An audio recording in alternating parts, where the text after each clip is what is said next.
AI is already changing a lot of things, and that can include personal financial advice. So our money expert, Dustin Smith from Wealth Enhancement Group, is here with us because, Dustin, oftentimes when we hear about AI, it can be very, very unsettling. But this is a time that AI can actually be used to our advantage in a case like this. Yeah, absolutely, right? We all have this fear of, is it going to take over and change everything, right? Right. So, for example, in the financial advising space, what we're seeing is it can really help with a lot of repetitive tasks, right? Some of the number crunching or summarization of data.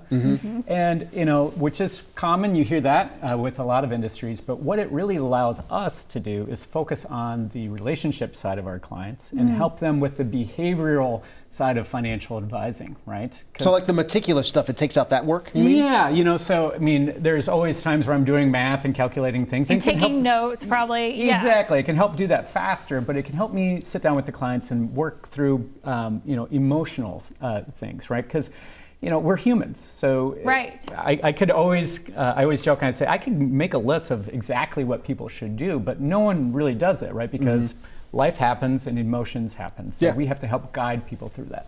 So AI assists, it seems like kind of on both sides. Like it could be to the advantage of your clients too. Yeah, so we might see, absolutely, because it allows us to focus more on them, right, number one. Number two, right, we're also seeing some things about some predictive things for clients to be focusing on. What do you mean by that? So think about like this. At some point in time, we may be able to look at your spending habits and say, hey, AJ, there is some subtle changes that happens in your spending. For example, every Thursday about this time, you tend to have more impulse buys. Why is that, right? Is that something that we should be focusing on? Okay. So it can bring to light certain things that we might overlook by kind of looking at that massive amount of data that would normally be too hard for any one person to focus on. You've touched on this before about the emotional part of it again, but I'm also wondering about setting guardrails or people having awkward conversations in front of you. I know a lot of people simply will not do a will because they think they're going to die the next day, which it has nothing to do with.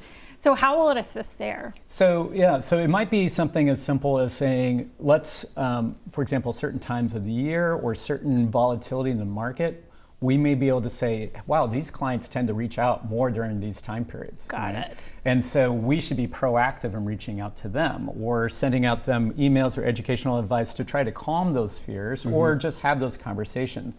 So I think getting the data. Yeah, exactly. It helps kind of take that big data to crunch it down into what's important, right? What helps our clients make informed decisions that's in their best interest, allows us to really focus on that one-on-one relationship. AI moving forward, how can it help you moving forward outside of the ways we just talked about? I think it's really still up in the air. It's so broad, right? Some of the things that we don't even know it'll be useful for. I think right now, as I said, the biggest thing is us trying to find what are those remedial tasks that we can kind of hand off to it, but making sure that we're still in control, because that's the biggest concern, right? Right. We're talking with clients. And confidentiality. Yeah, confidentiality. How do we use AI in a way that we're really, still being thoughtful of how we take responsibility and ethically use these tools. Really quick, too. You're going to join us at the fair next week. I'm going to be at the fair next Tuesday. Next week, next Tuesday, we'll be at the fair. Dustin, as always. Get your polo ready. I got it. Good.